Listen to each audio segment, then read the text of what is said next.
ارے رب پر بھروسہ نہیں کرو گے تو کس پر بھروسہ کرو گے؟ اپنے دین پر، اللہ رسول کے فرمان پر ہی ہمیں بھروسہ نہیں ہے۔ غور کیجئے، یہ یقین لے آؤ واپس، زندگی میں موج آ جائے گا، زندگی اتنی پرسکون ہو جانی ہے اگر اللہ کے فیصلوں پر یقین آ جائے، اللہ کی عطاؤں پر یقین ہو جائے، آخرت کے وعدوں پر یقین ہو جائے، نبی پاک کی حدیثوں پر یقین ہو جائے۔ اعلیٰ حضرت رحمۃ اللہ تعالی علیہ کا کیسا یقین تھا؟ ایک بار غالباً اپنی والدہ کے ساتھ حج پر جا رہے تھے، اس زمانے میں پانی کے شپ جاتے تھے، اتنا زبردست رف سی ہو گیا، طوفان آ گیا، لوگ ڈر گئے، کلمے پڑھنے لگے، یہاں تک کہ لوگوں نے کفن نکال لیے کہ چلو کفن پہن لے، ڈوبنے والا ہے جہاز۔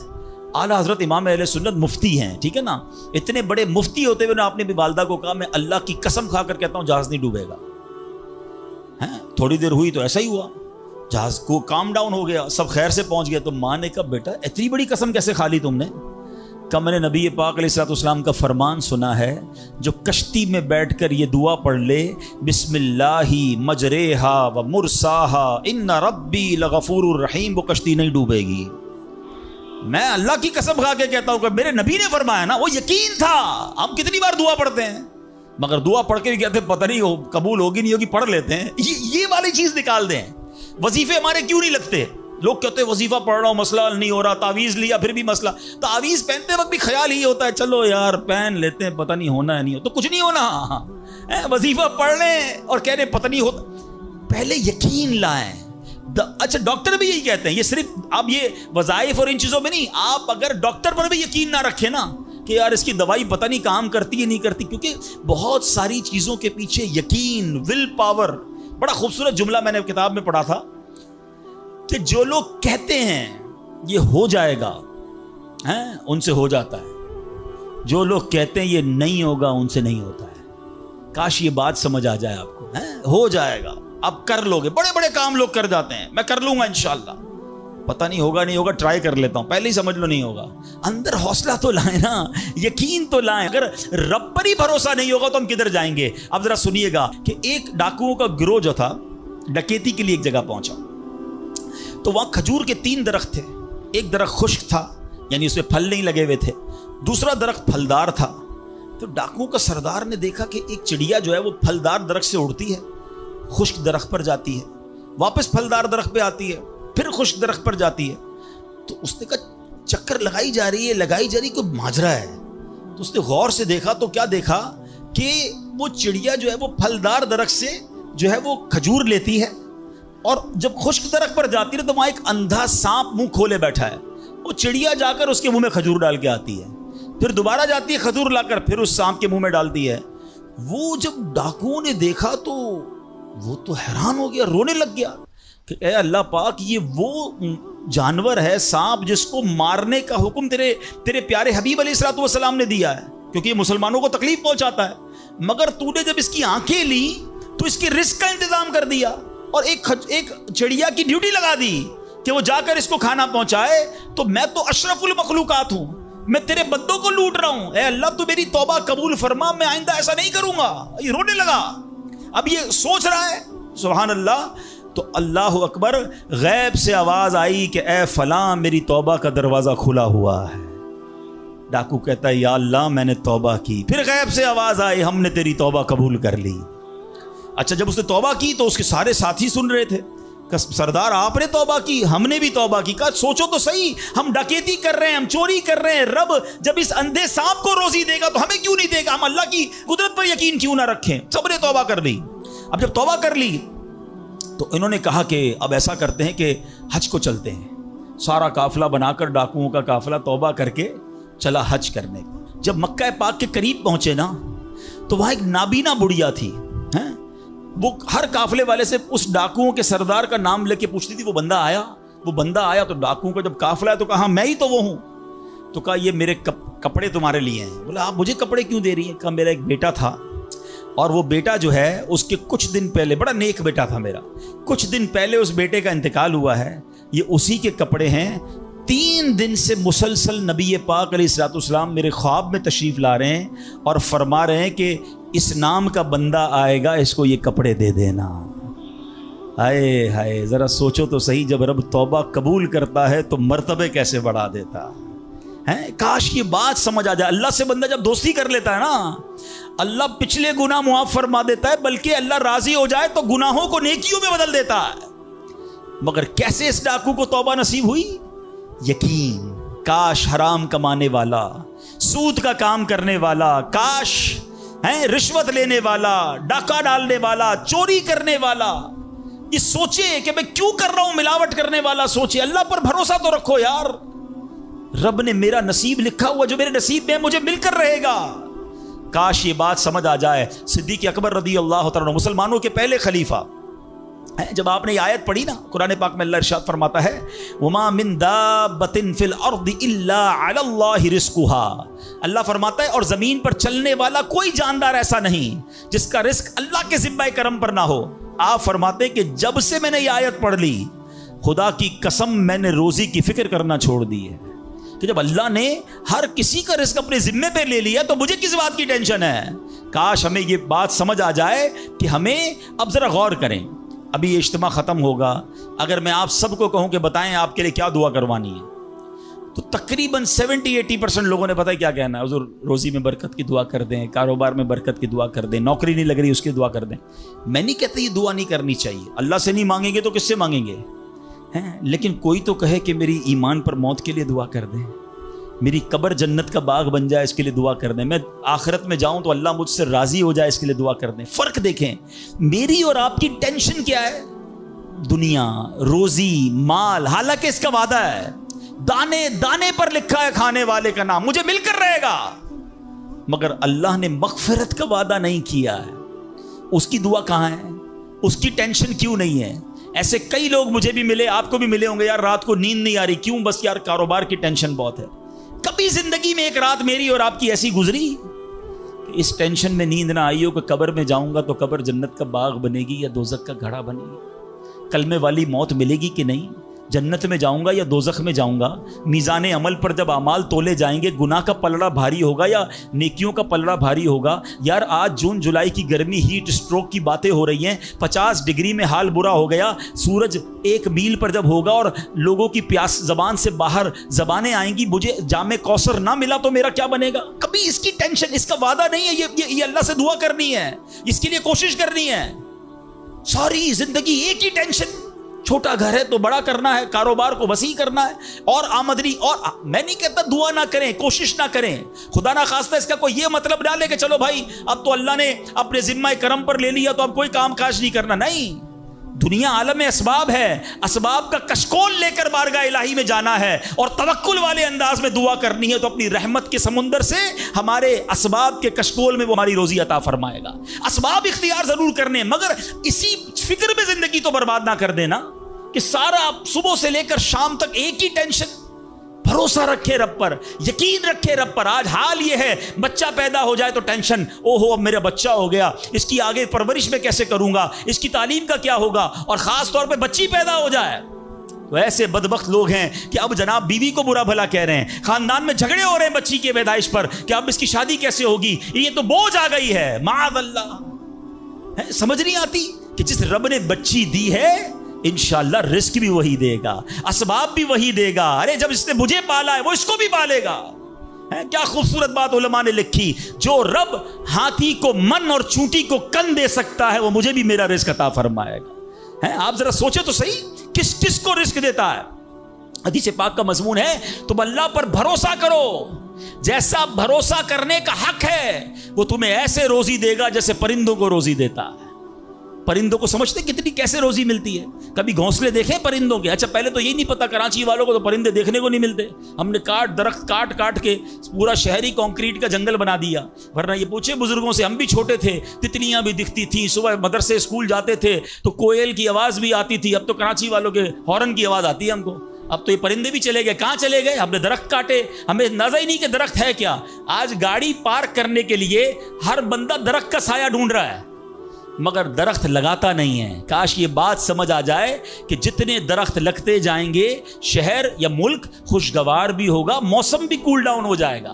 یہ جو آج ہم کہتے ہیں نا اتنی گرمی بڑھتی جا رہی ہے, اس کی ایک بڑی وجہ یہ ہے یہ میرا موضوع نہیں ہے، لیکن جو موسم کا تغیرات، کلائمیٹ ڈس آرڈر ہے، کاش یہ بات سمجھ آئے کہ پلانٹیشن نہیں ہم کر رہے، ہم پودے نہیں لگاتے بلکہ پودے کاٹ دیتے ہیں. کتنے درخت کاٹے، کتنے جنگل ختم کر دیے ہم نے. الحمدللہ دعوت اسلامی کا شعبہ FGRF، اب پلانٹیشن ہم کرتے چلے جا رہے ہیں. 30 لاکھ پودے لگائے، مگر یہ تھوڑے ہیں. کاش میری یہ بات لوگ سن رہے ہوں کہ اگر آپ نے اپنے آنے والی نسلوں کو خوشگوار موسم دینا ہے، اچھے حالات دینے ہیں، ٹھنڈی چھاؤں دینی ہے، آکسیجن کی فیکٹریاں دینی ہیں، تو ہم سب کو کم از کم ایک پودا لگانا چاہیے. 24 کروڑ پاکستانی سب صرف ایک پودا لگائیں اور اس پودے کو درخت بنائیں. صرف پودے کو بچے کی طرح پالیں. آپ یقین کریں ہمارا ملک ایک پورا ملکی باغ بن جائے گا. تو اب ذرا سوچیں کہ ہمیں یہ بات سمجھنی ہے کہ یہ گھونسلے، یہ جو حدیث میں سنا رہا تھا بات کہاں سے چلی کہ اللہ پرندوں کو کیسے رزق دیتا ہے. آپ کو پتہ پرندے کتنے؟ ایک تحقیق کے مطابق اس دنیا میں جتنے انسان ہوتے ہیں نا، ملٹیپلائی بائی 10 جانور ہوتے ہیں. اگر 800 کروڑ انسان ہیں، 8 ارب کے قریب آبادی ہو گئی دنیا کی، 800 کروڑ 8 ارب، تو آپ سمجھو کہ 80 ارب جانور ہیں دنیا میں. اور کہا جاتا ہے ملٹیپلائی بائی 10 کریں اس کو تو اتنے پرندے ہوتے ہیں. یعنی اس کا مطلب 800 ارب کم و بیش پرندے ہیں دنیا میں. آپ نے پرندوں کے گھونسلے دیکھے کبھی؟ یہ جب گھر سے صبح اڑتے ہیں نا اپنے گھونسلے سے، سب کے پیٹ خالی ہوتے ہیں. گھونسلے میں کوئی کبڈ نہیں ہوتی ہے، کوئی شام کا دوسرے دن کا چارہ نہیں ہوتا ہے، بچے چھوٹے چھوٹے چھوڑ کر جاتے ہیں. مگر یہ 800 ارب پرندے جب شام کو گھونسلے میں آتے ہیں، اللہ سب کو رزق دے چکا ہوتا ہے. کوئی پرندہ دنیا میں بھوکا نہیں سوتا. کیا خوبصورت بات! سمجھو اس کا مزہ لو نا. رب ہاتھی کو من دیتا ہے. اس کو ہاتھی کو کتنا کھانا چاہیے؟ دنیا میں کتنے ہاتھی ہوں گے؟ اس کو روز کے منو کھانا مل جاتا ہے. اور چونٹی کو کن چاہیے ہوتا ہے چھوٹا سا، وہ رب اس کو کن بھی دے دیتا ہے. پرندوں کو روزی دے دیتا ہے. اور جو اشرف المخلوقات ہیں وہ ٹینشن کھا رہے ہیں. وہ کبھی بلڈ پریشر کی گولی، تو کبھی شوگر کی گولی، کبھی ڈاکٹر کے پاس. ٹینشن بہت ہے ڈاکٹر صاحب، 2 سال بعد کیا ہوگا، مارکیٹ ڈاؤن. ارے بھائی تب سب چیزوں کا وعدہ ہے اور تم اس ٹینشن میں رہ گئے. ارے یہ کوشش کرنی تھی تو آخرت کی کرنی تھی، اللہ کو راضی کرنے کی کرنی تھی. لیکن ان تمام باتوں کے باوجود، جیسے میں نے کہا نا کہ چھوڑنا نہیں ہے کام کاج. کچھ بے وقوف لوگ یہ سمجھ رہے ہوتے ہیں ایسا نہیں ہوگا. بڑی خوبصورت ایک بات اور کر دوں کہ اللہ پر بھروسہ کیسا کرنا ہے. ایک صوفی بزرگ شیخ سعدی لکھتے ہیں کہ ایک شخص تھا، گھر سے محنت مزدوری کے لیے، کام کاج کے لیے نکلا. اس نے دیکھا کہ ایک لومڑی ہے، اندھی ہے، اپاہج ہے، نہ دیکھ سکتی ہے نہ چل سکتی ہے. وہ حیران ہو گیا، ہاتھ پیر بھی نہیں، آنکھیں بھی نہیں، یہ لومڑی کھاتی کہاں سے ہے؟ چیک کرتا ہوں. تھوڑی دیر بیٹھا تو ایک شیر آیا. شیر نے کہیں سے شکار کیا تھا، وہ اپنا شکار لومڑی کے آگے ڈال دیا. اندھی لومڑی، اس نے جو کھانا تھا کھایا، باقی شیر لے کے چلا گیا.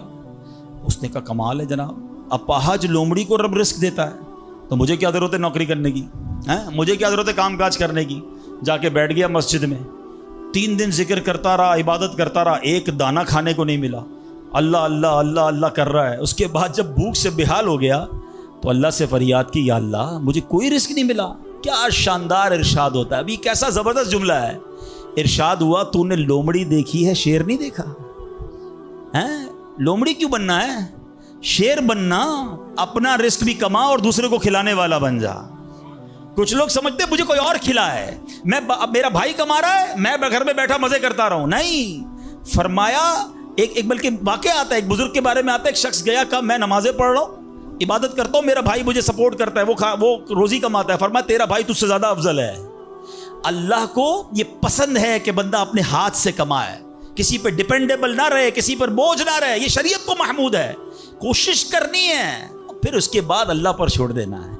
کوشش سے انکار نہیں ہے، مگر صرف کوشش کرتے کرتے نمازیں بھی جا رہی ہیں، بھروسہ بھی رب پہ جا رہا ہے، یقین بھی ختم ہو رہا ہے، صبح سے شام مال کما رہا ہے، یہ پسندیدہ نہیں ہے. تو ان دونوں چیزوں میں فرق کرنا ہے اور اللہ پر یقین رکھنا ہے. پھر دیکھیں انشاءاللہ کیسے دنیا اور آخرت کی برکتیں ملتی ہیں. تو بہرحال میرے پیارے اسلامی بھائیوں، کاش یقین مل جائے تو پھر دیکھیں یقین کیسے کام بناتا ہے. امام حسن بصری نے ایک حدیث پاک بیان کی. آپ فرماتے ہیں، حدیث سنیے گا. پیارے آقا علیہ الصلوۃ والسلام فرماتے ہیں، لوگوں کو اس دنیا میں سب سے بہترین چیز یقین اور عافیت عطا کی گئی ہے. لہٰذا اللہ پاک سے ان دونوں چیزوں کو سوال کیا کرو. اللہ سے یقین مانگیں اور اللہ سے